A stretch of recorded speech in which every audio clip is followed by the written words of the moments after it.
በአንጾኪያ ዘጲስድያ የተሰበከው የምስራቹ ቃል ያመጣውን ተጽዕኖ ያስገኘውን ውጤት በዚህ ንባብ ውስጥ እናገኛለን። እንዲሁም ተቀባይነት ባጣ ጊዜ ወይም በተገፋ ጊዜ ወንጌል በተገፋ ጊዜ ይበልጥ ያገኘውን ተደራሽነት የተከፈተ ሌላ በር የምናይበት ንባብ ነው። ስለዚህ የወንጌል ተጽዕኖ በውስጥም በውጭም በአይሁድም በአሕዛብም ላይ የምናይበት ንባብ ነው። ዛሬም እንዲሁ ነው። ወንጌል አስቀድሞ ለአይሁዳዊ ደግሞም ለግሪክ ሰው ይሰበካል። ሮሜ ምዕራፍ 1 ቁጥር 16 በወንጌል አላፍርምና አለ ሐዋርያው፣ አስቀድሞ ለአይሁዳዊ ደግሞም ለግሪክ ሰው የእግዚአብሔር ኃይል ለማዳን ነውና ይላል። ወንጌል የእግዚአብሔር ኃይል ነው፣ ለማዳን የሚሆን የእግዚአብሔር ኃይል ነውና ተብሎ ቢቀመጥ ደግሞ የበለጠ ገላጭ ነው። ሰዎችን ለማዳን እግዚአብሔር የሚጠቀምበት ጉልበቱን፣ ኃይሉን የሚያሳይበት ቃሉ ወንጌል ይባላል እና ጳውሎስና በርናባስ በወንጌል የሚያፍሩ ሰዎች አይደሉም። የትም ቦታ በአንጾኪያ ዘጲስድያ እንደ አንድ አይሁዳዊ በምኩራብ ውስጥ መድረክ ሲሰጣቸው ምንም አላቅማሙም፣ አልተግደረደሩም። የሆነም እፍረት እንኳን አልያዛቸውም። እንደው ሰው ምኩራብ ውስጥ መተን ብዙ አይሁዳውያን ባሉበት ያው የሚወዱትን ነግረናቸው እንሂድ አላሉም። ምንም እንኳን ከኋላ ከብሉይ ኪዳን ታሪክ የተነሱ ቢሆንም በተለይ ከፀአተ እስራኤል ከግብፅ ከመውጣታቸው የጀመረ ታሪክ ጠቀስ ቢያደርጉም በጣም በፍጥነት ተንደርድረው ዳዊት ጋር የደረሱት። ከዚያም ኢየሱስን አስተዋወቁ። ከዚያም የመዳንን ቃል ሰበኩ። የኃጢአት ስርየት የሚገኘው አሁን ባስተዋወቋቸው ከዳዊት ዘር በመጣው መድኃኒት በሆነው በእርሱ ብቻ እንደሆነ ነገሯቸው። ግን ይሄ በአዎንታዊ ጎኑ ነው። በሌላ በኩል ግን በሙሴ ሕግ ደግሞ ሊጸድቁ እንደማይችሉ በግልጽ ነገሯቸው። ያን ያህል እንደዚህ አይነት ወሳኝ ርዕሰ ጉዳይ ላይ ምንም አይነት ሰዋዊ ጥንቃቄ አላደረጉም። ይህም ብቻ አይደለም። አሁን ባስተዋወቋቸው መሲህ በአዳኙ በጌታ በኢየሱስ ክርስቶስ የማያምኑ ከሆነ የሚጠብቃቸውን ፍርድም በድፍረት ነገሯቸው፣ አስጠነቀቋቸው። ከትንቢተ ዕንባቆም በመጥቀስ ማለት ነው። ያኔ ጥፋትና ግፍ ቢበዛም እግዚአብሔር ለጊዜው ዝም ያለ ቢመስልም ለዕንባቆም ክርክር በሰጠው ምላሽ እንደምናየው ግን ፈጣኖችና መራሮች የሆኑ ከለዳውያንን እንዴት እንዳስነሳ በአይሁዳውያን ላይ ማለት ነው። ልክ የሚነጥቀውን ነገር መብሉን ለመያዝ እንደሚቸኩል ንስር ሆነው ፈጥነው መጥተው እንደሚነቅሏቸው ከርስታቸው ነገራቸው። ያም ተፈጸመ በፍጥነት። ግን ትንቢቱ እዛ ጋር ብቻ የሚያቆም አልነበረም። ወደፊት በሚመጣው ዘመንም እንዲሁ ነው። በከለዳውያን ምሳሌ ሊገለጽ የሚችለው የወደፊቱ አጥፊው ኃይል የምስራቁ ኃይል በእስራኤል ላይ እየበረረ ይመጣል። ምድርን እንደ ደመና ይሸፍናል እና ጥፋት ይጠብቃቸዋል። ግን ከዛ ጥፋት የመዳኛው መንገድ በመሲሁ መሸሸግ ብቻ ነው። በትንቢታዊ ገጽታው ስንመለከተው የወደፊቱ ቅሬታዎች የሚድኑት ከዛ አጥፊ ይመጣ ዘንድ ካለው አጥፊ ኃይል የሚድኑት ይነግስ ዘንድ ወደፊት በሚመጣላቸው የጽድቅ ፀሐይ ሆኖ በሚመጣላቸው በመሲሁ ስለሚያምኑ ነው። በተሰበከላቸው የመንግሥት ወንጌል ስለሚያምኑ ነው የሚድኑት። ስለዚህ ታላቁን የምስራች እየነገራቸው ያለው ከበስተጀርባው ታላቅ ፍርድን እንደ መርዶ በመንገር ነው። ታላቅ ማስጠንቀቂያን በመንገር ነው። የምስራቹ በሚጠብቃቸው ፍርድ ላይ ተንጸባርቆ ሲነገር ደምቆ ይወጣል። እንዲህ ነው ወንጌል መሰበክ ያለበት። ብዙዎች ፍርዱን አያውቁትም። ስለዚህ የሚነገራቸው ወንጌል የምስራች አይሆንላቸውም። ለምን? የሚጠብቃቸውን ፍርድ ስለማያውቁት ነው። አሁን ሰዎች ከኃጢአት በታች ስለሆኑ ከፍርድ በታች ናቸው።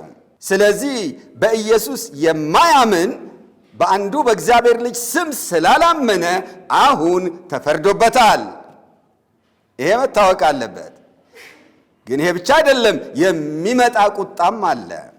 ጌታ ኢየሱስ ክርስቶስ ያኔ የተገፋው በሕያዋንና በሙታን ላይ ይፈርድ ዘንድ እሳት በፊቱ እየሄደ ጠላቶቹን የእግሩ መረገጫ እያደረገ በታላቅ ኃይል ይፈርድ ዘንድ ይገለጣል። ግን ኢየሱስ ራሱን እንደ ፈራጅ ደግሞም እንደ ኃያል ተዋጊ ከማቅረቡ በፊት በፍቅር ሕይወት ሆኖ ቀርቦላቸዋል።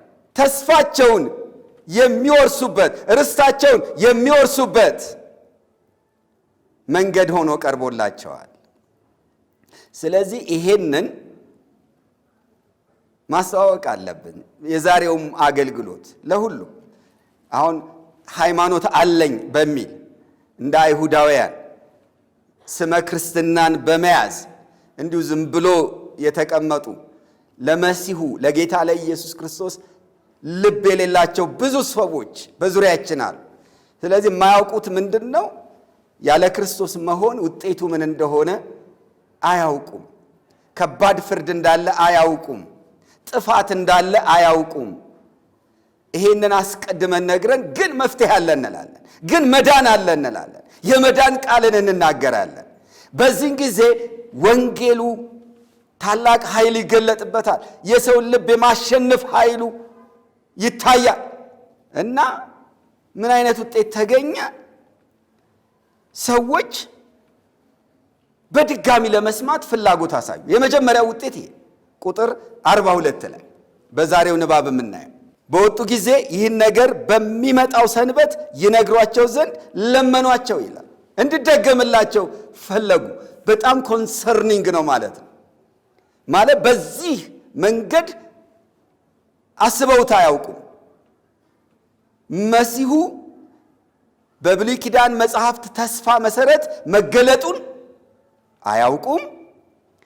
እንደገና የተሰጣቸውን የተስፋ ቃል እንዲያገኙ የኃጢአት ስርየት እንደሚያስፈልጋቸው ሰምተው አያውቁም። ይሄን ካላደረጉ ደግሞ የሚጠብቃቸው ፍርድ እና ጥፋት ከባድ እንደሆነ ሰምተው አያውቁም። በዚህ መንገድ ተሰብከው አያውቁም። እና በአጠቃላይ በዕለቱ በምኩራብ የተገኙት ሰዎች ሲወጡ አዲስ ነገር ነውና የሰሙት በደንብ እንዲገባቸው ስለፈለጉ ይደገምልናል። በሚቀጥለው ሰንበት፣ በሚመጣው ሰንበት ነገሩን ይነግሯቸው ዘንድ ይህን ነገር በሚመጣው ሰንበት ይነግሯቸው ዘንድ ለመኗቸው ይላል። በጣም ደስ የሚል ውጤት። ተጽዕኖ ቀላል አልነበረም ማለት ነው። ጳውሎስ በመናገር ዋና ነበረ ተብሎ እንደተገለጸው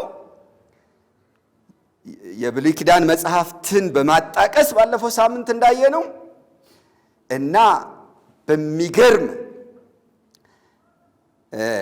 ቁርኝት ከርዕሰ ጉዳዩ ከያዘው ከሚሰብከው ዋነኛ የመዳን ቃል ጋር በማነጻጸር እንዲሁም ክርስቶስ ኢየሱስን በሚገልጥ አኳኋን መጽሐፍትን እየጠቀሰ በሙሉ ድፍረት እውነቱን በራሱ አቅም ነው የገለጠው። ይሄ ነው። እግዚአብሔር ይርዳን። አንዳንድ ጊዜ እኛንን የምናልፈሰፍሰው እንጂ ይሰራል። አጠቃቀም ላይ ችግር አለ። አንዳንዴ እንዴ በቃ እኮ የእግዚአብሔር ቃል ሰይፍ ነው ተብሏል አይደል? ሰይፍ፣ የመንፈስ ሰይፍ ነው። ስለዚህ በሁለት ወገን የተሳለ ነው። ነፍስና መንፈስን ጅማትና ቅልጥምን እስኪለይ ድረስ ይወጋል፣ የልብን ስሜትና ሐሳብ ይመረምራል ተብሏል። ይሰራል። ግን ሰይፍ በእጁ የያዘ ሰው ምንም በቃ ካልተጠቀመበት ወይም በሚገባ ካልቆረጠበት፣ በአግባቡ ካልተጠቀመበት ምንም ውጤት ላይ ያስገኝ እኮ ይችላል። እነ ጳውሎስ በሚገባ ነው የተጠቀሙት ሰይፉን በኃጢአትና በሞት ላይ፣ በስጋ በዓለም በሰይጣን ላይ የእግዚአብሔርን ቃል ሰይፍ በራሱ አቅም በራሱ ጉልበት በሙላት ነው የተጠቀሙበት። እንደ ኢየሱስ ክርስቶስ በጎ ወታደር ሆነው በዚህ የወንጌል ሜዳ ላይ ነፍሳትን ለመማረክ በጣም ቁርጠኛ የጌታ ኢየሱስ ክርስቶስ መልእክተኞች ነው የሆኑት። የሚገርም እኮ ነው። መድረኩ የነሱ አይደለም፣ እነሱ ያዘጋጁት መድረክ አይደለም፣ ተጋብዘው ነው። መድረኩ የጋባዦቹ ነው። ግን የተናገሩት የጋባዦቹን አይደለም፣ የምኩራቡን አለቃ ሐሳብ አይደለም የተናገሩት፣ የላካቸውን የኢየሱስን ሐሳብ ነው የተናገሩት። እንደዚህ ነው መሆን ያለበት። እግዚአብሔር ይርዳን። የትም ቦታ ስንገኝ አውዱን ከማሰብ ይልቅ አውዳችንን ነው ማሰብ ያለብን። በዛ አካባቢ ያሉ ተለቅ ያሉ ሰዎችን ከማሰብ ይልቅ በእግዚአብሔር ቀኝ በክብር የተቀመጠውን የላከንን ትልቁን ጌታ እሱን ነው ማስደሰት ያለብን። ባሪያ ጌታውን እንዴት ደስ እንደሚያሰኝ ያስባል። የጌታውን ፈቃድ ያደርጋል። እኛ ባሮች ነን። ኢየሱስን ጌታ ብለን ስናስተዋውቅ በቃ የሱን ፈቃድ ለመፈጸም ነው የትም ቦታ የምንቀመጠው የምንገኘው። ለማንም ሰው እግዚአብሔር የሰውን ፊት አይቶ አያደላም። ስለዚህ በፍጹም ግልጥነት በራሱ አቅም በራሱ በእግዚአብሔር ቃል እውነት ጠባይ በራሱ ጠባይ ስለተናገሩት ውጤት ተገኘ። በጣም አቴንሽናቸውን ሳበው። እዚህ ጋር የምኩራቡ አገልግሎት አልቆ እንደወጡ ነው እንግዲህ ውጭ ላይ ነው የሚነጋገሩት እና ሁሉም ሰው ነው ማለት ልቡ የተነካውም ያልተነካውም፣ መልእክታቸው የገባውም ያልገባውም፣ የተቀበለውም ያልተቀበለውም እና እንዲህ ስብስብ ብለው በአንድ ላይ ይመስላል። ቆይ እስቲ ይሄ ነገር ይደገምልን ለምን ያሉ ይመስላችኋል? ምናልባትም እርስ በርሳቸው የተነጋገሯቸው ነገሮች ያሉ ይመስላል። ምንድነው ነገሩ? አዲስ ነገር ነው፣ ሰምተን ማናቀው ነው። እነዚህ ሰዎች ከየት ነው የመጡት? ማን ነው የላካቸው? እና መልእክቱስ ምን ያህል እውነት ነው? ብዙ የእግዚአብሔር ቃል ጠቅሰዋል። አነጋገራቸው ደስ ይላል። የሚናገሩት እውነት ይመስላል። እንዴ ባይሆንስ ምናምን እንደዚህ አይነት ኮንቨርሴሽን እንዳለ ዝም ብለን ማሰብ እንችላለን። እና አይ ለማንኛውም ይደገምልን። የመጨረሻው ኮንክሉዥን ይሄ ነው። የተሰበከውን ነገር የተቀበሉትም ያልተቀበሉትም፣ ጥያቄ ውስጥ የገቡትም ያልገቡትም በአንድ ላይ የተስማሙት በአንድ ነገር ነው። በሚመጣው ሰንበት ይንገሩን ስለዚህ ጉዳይ።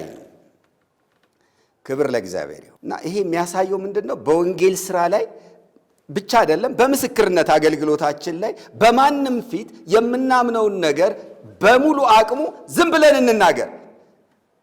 ምላሹ ምን አይነት ይሆናል ብለን ሳናስብ ማለት ነው። ከዛ ምንድነው የሚሆነው? ቢያንስ ተቀበለኝ ያልተቀበለኝ ገባው አልገባው የሚለው ሳይሆን ቢያንስ ደግሞ ለመስማት ይፈልጋል። ጥያቄ ውስጥ ይገባል። ከሌላ ሰው ጋር ይነጋገርበታል። እንዲህ ያለ ቦታ ከነገሌ ጋር አንድ የሆነ ሰው ሲናገር እንዲህ ሲል ሰማሁት ይላል። መነጋገሪያ ትሆናላችሁ። ከዛ በኋላ እስቲ ቆይ እናገኘው፣ እንከራከረው፣ መልስ እንስጠው ብለው በሌላ ሞቲቭም ሊመጡ ይችላሉ።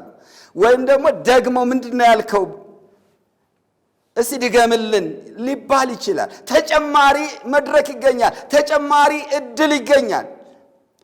እንደው ሰው ስላላመነልን ወይም በጌታ በኢየሱስ ክርስቶስ ሰው አምኖ ልቡን ስላልሰጠ ምንም ስራ አልሰራንም አልመሰከርንም ብለን ማሰብ እንደሌለብን ነው። ቢቀበሉም ባይቀበሉም መናገር ነው በቃ። አሁን ስለ ውጤቱ እያሰብን አይደለም ለጌታ ምስክር የምንሆነው። እሱ የጌታ ስራ ነው። ሁሉም ሰው አያምንም፣ ሁሉም ሰው አይቃወምም። አሁን በሁለተኛው ተመልከቱ። እንግዲህ በድጋሚ ለመስማት የፈለገው ሁሉም ሰው ነው። ለመኗቸውም ነው የሚለው፣ በአክብሮት ነው። እንደውም ዲሲፕሊን ያለው አጠያየቅ ነው የጠየቋቸው። አሁን ይሄ ከሆነ ወዲያ ጉባኤው ተፈታ። በቃ ሁሉም ተበታተነ፣ ወደ ቤቱ መሄድ ቀጠለ ማለት ነው። ከአዳራሹ ወጥተዋል፣ ከምኩራቡ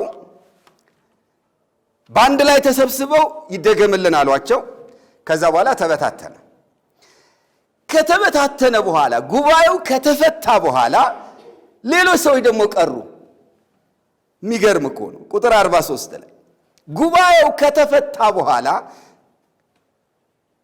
ከአይሁድና ወደ ይሁዲነት ገብተው ከሚያመልኩ ብዙዎች ጳውሎስንና በርናባስን ተከተሏቸው ይላል።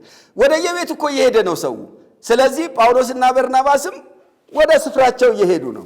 ከዛ እነዚህኞቹ ብዙዎች የተባሉት ሰዎች ጳውሎስና በርናባስን ተከተሏቸው።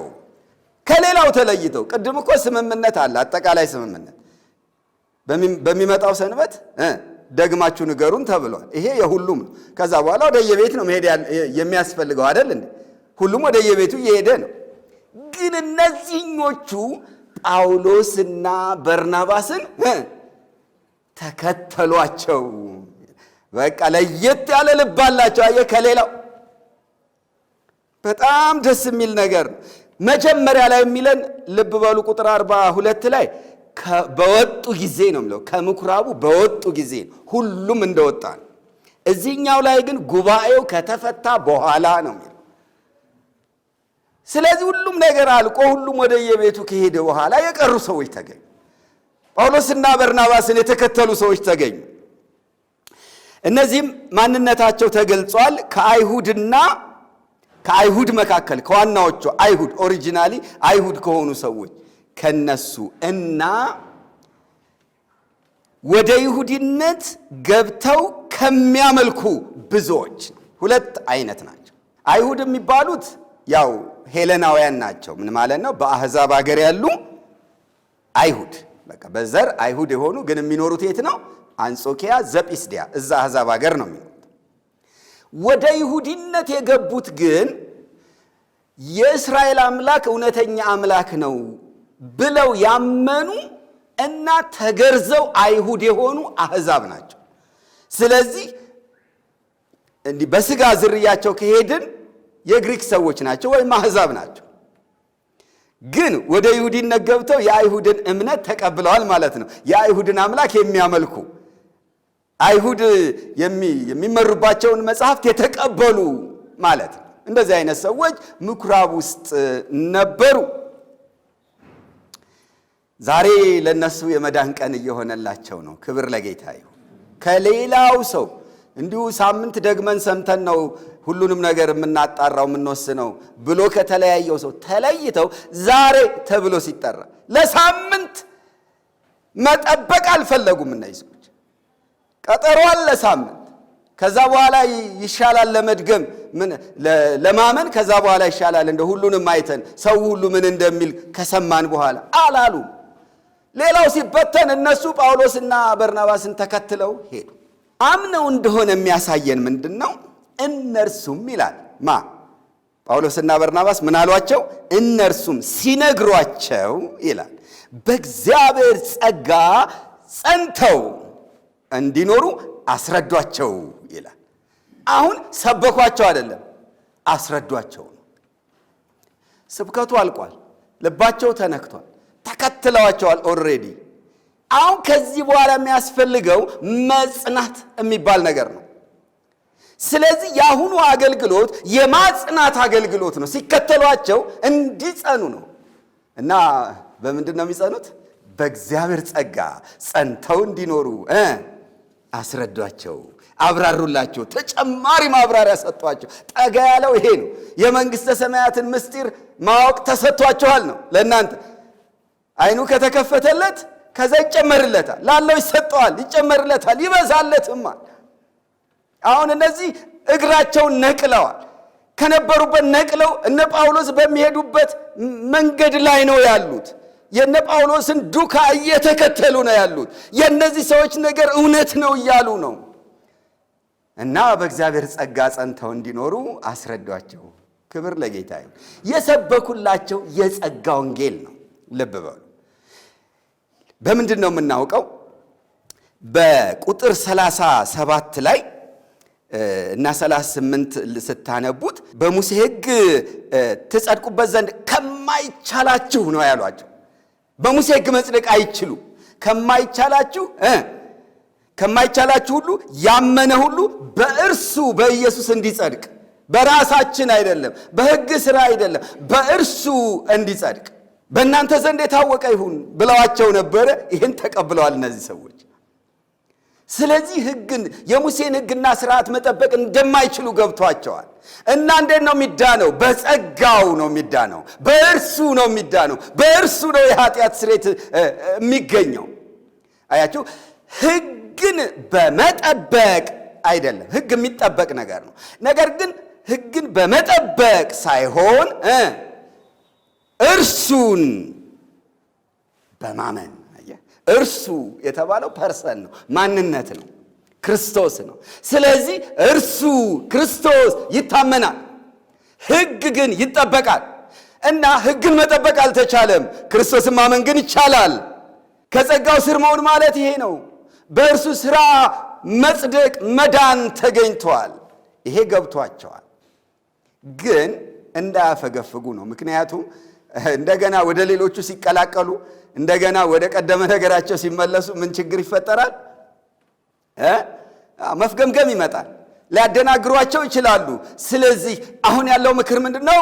በእግዚአብሔር ጸጋ ጸንተው እንዲኖሩ፣ ከጸጋው በታች መጽናት። በቃ ራስን መካድ ማለት እኮ ነው። ጌታን ማመን ያስከትላል። ከዛ ራስን እዛው ስፍራ ላይ ማቆየት፣ ከጸጋው በታች ሆኖ መቀጠል ያዋጣል። ጸንታችሁ ኑሩ፣ በእግዚአብሔር ጸጋ ጸንተው እንዲኖሩ አስረዷቸው ይላል። ክብር ለጌታ ይሁን። አንዳንድ ጊዜ የማስረዳት አገልግሎት ያስፈልጋል። በቅንነት ሆነው ይጀምራሉ ሰዎች፣ ግን ከብዙ ጥያቄ ጋር ነው ያሉት። ልባቸው ተነክቷል፣ በጌታ ተስበዋል፣ መንገዱን ጀምረውታል። ገና ግን ያልተመለሰ ጥያቄ ይኖራቸዋል። ለእንደነዚህ አይነት ሰዎች ጊዜ መስጠት ያስተምረናል፣ ማቅረብ ያስተምረናል። በቃ ማስረዳት ምንም ቢያደክም፣ ጥያቄው ምንም ባያልቅም፣ ይሄ በእኛ ሕይወትም አይተ ነው። እኔ ከአንድ መረዳት ወደ ሌላ መረዳት እየተሸጋገርኩ የነበርኩት አስታውሳለሁ። ወደ እውነት ስመጣ ሁሉም ነገር ላይ በቃ እጠይቃለሁ፣ እስኪገባኝ ድረስ አላርፍ። በእግዚአብሔር ጸጋ ያው እንደ ፊልጶስ ያሉ መጽሐፍትን የሚያስረዱ እንደ አጵሎስ ያሉ ሰዎችን እንዲሁ በተለያየ አጋጣሚ ስላገኘው በእነዛ ሰዎች ጌታ ተጠቅሞ መልስ አግኝቻለሁ ማለት ነው። ወይም ደግሞ እንዲሁ ከቃሉ ራሱ በጊዜ ውስጥ ራሱ መንፈስ ቅዱስ የሚያስተምራችሁ ነገር ይኖራል። በቅንነት መስመር ላይ ሆነው በቅንነት የሚጠይቁትን መታገስ ያስፈልጋል። ጊዜ እንደማባከን መቁጠር የለብንም ማለት ነው። አስረዷቸው በቃ። እግዚአብሔር የተመሰገነ ይሁን። ከዛስ በኋላ ቀጠሮው ደረሰ። እነዚህ ሰዎች ጨርሰዋል። በቃ እስከ ቀጠሮ አልጠበቁም። የመዳን ቀን አሁን ነው የሚለው ገብቷቸዋል።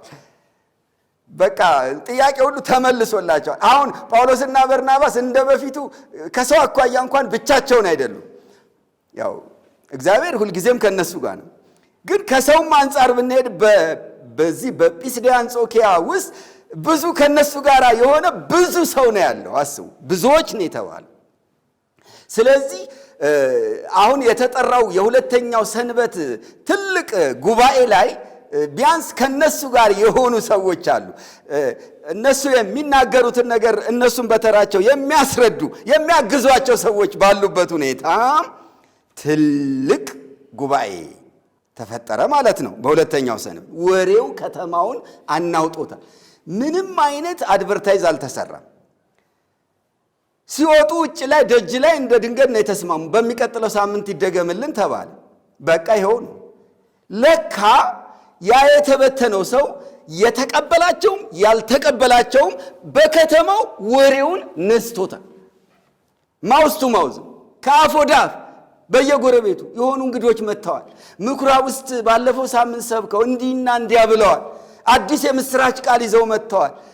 እና ነገሩ ጥያቄ ፈጠረብን።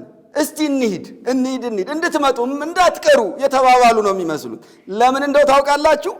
የተሰበሰበውን የሰው ብዛት ስታዩት ከጥቂቶቹ በቀር የከተማው ሰው ሁሉ የእግዚአብሔርን ቃል ይሰሙ ዘንድ ተሰበሰቡ። አስቡት እስኪ፣ ከቀረውና ወደ ምኩራብ ከመጣው የከተማው ሕዝብ ማንኛው ይበልጣል? የቀረው ነው የሚበልጥ። ጥቂት ሰው ነው የቀረው እኮ እያለን ነው። የከተማው ሰው ማለት ደግሞ ምን ማለት ነው? አሕዛብም አይሁድም ድብልቅ የሆነ ማለት። ከተማዋ ቀላል ከተማ አይደለችም፣ ትልቅ ነው። በእርግጠኝነት ምኩራቡ አይችለው ያን ሁሉ ሰው። አዳራሹ ሞልቶ ግቢው ሞልቶ ከዛም ተርፎ መንገድም በቃ አካባቢው በሙሉ ጥልቅልቅ እንዳለ እረዳለሁ። እንደውም እነ ጳውሎስ የሚናገሩት ከዚህ የተነሳ እንጃ ስንት ሰው እንደሰማውም አላውቅም። ስፒከር የለ ምን የለ፣ ስዕሉን እስኪ ያምጡት በዛ ዘመን። እና በሁለተኛው ሰንበት በጣም የሚገርም ነገር ነው የተፈጠረው። አሁን እንዲህ ባለ ጊዜ ምን አደረጉ እነ ጳውሎስ? ተጠቀሙበት።